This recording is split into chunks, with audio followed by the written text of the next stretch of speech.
guys, it's just a little video here to take you through the settings on the camera. Your side button here will actually flick you through your different screen views here. This is just the front view model, so we only have the front view, but if you had the 2 or 3 views, it can show each camera individually in the big screen, or you can have a split screen. That is that button there. So it's a microphone port here, SD card here, GPS is in the top here. If you do want to slide it off, this does slide off the windscreen. If you just slide it one way, forget which way, sorry. That way, that just slides off like so, and to slide that back on. 4 buttons are down here, so that one, that one, they all relate to each other. Now, if you push this here, there's no SD card in here, but like normally this would be recording. So to actually get to this menu, you have to push this button here, and it will pause the recording. Now, straight away, you've got the folder. That will view your videos. So you've got normal videos. They will get looped over as the car gets full. You've got locked videos. So if this takes a big bump, it's going to actually lock that footage. So if you have a crash or something.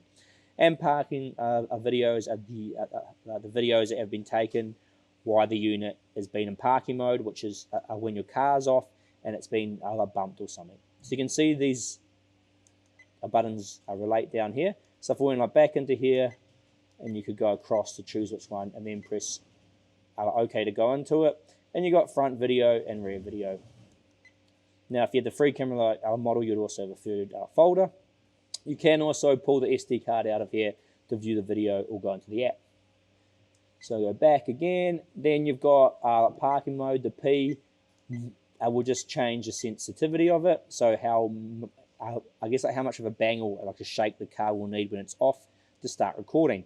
They're very handy because if someone fluffs around with your car, this screen will actually come on as well, so it can act as a deterrent. Down here we have the settings, so I click on this, record settings. You've got a resolution, so this is saying you can have 4K on the front camera and 2K on the rear, or 2K on both. You can choose. Loop recording, how long it records each clip for. Majority of people leave it as a minute, but you could have up to 5.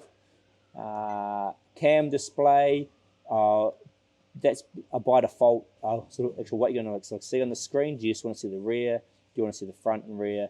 Do you want to see the front, rear, and inside if you had the free camera model? Record audio, you can have this on or off. Again, if you choose the choice, just press OK, and it will save it and go back. You've got your timestamp on or off. Your G sensor, so that's for locking the footage. So you can choose how sensitive you want that. Parking light monitor, again, I showed you that in that previous screen, but that's if you have it on. You can have it actually off as well, so then this won't come on if the car's knocked and the car's off. Time, so a time-lapse record you can have on, and that's all the ones in here. And then system settings, we've got screensaver. If you want the screensaver to actually come up, or you just want to actually always see the camera. If you want the time to display, if you want to turn the Wi-Fi on and join the app, which I will show you in a second. Date and time setting, you can turn off that annoying beeping sound. Language, frequency, auto power off if you want to have that on. Most people have that off. Fatigue driver, again, you probably have that off. It's going to beep at you. Time zone, GPS information, speed on it. You can turn that on to kilometers an hour. You can format the SD card in here, and you can go back to default settings, view the version, and you can get the QR code for the the RoadCam app, which I'll cover soon. Those are all your settings on our standalone dash camera. So to install the app on this unit, if you power it up and come into the menu, the app's called RoadCam.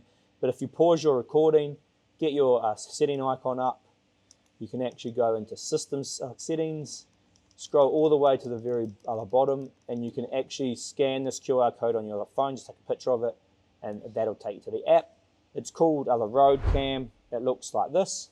And then what we want to do is we want to go back and we want to go system settings and we want to turn on the Wi-Fi. So we're going to turn this on. Wi-Fi is connected. Please connect. So now we're going to go into here and I'm going to go into my phone and I am trying to find that there on my Wi-Fi on my phone. So that one here, M800. It's going to ask for that password, which is 1, 2, 3, 4, 5, 6, 7, 8, I think. Join that.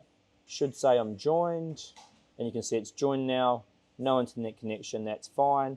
Find your road cam app here. And you can see it's connecting to the other camera. And you can see, I can see the camera view on here coming up.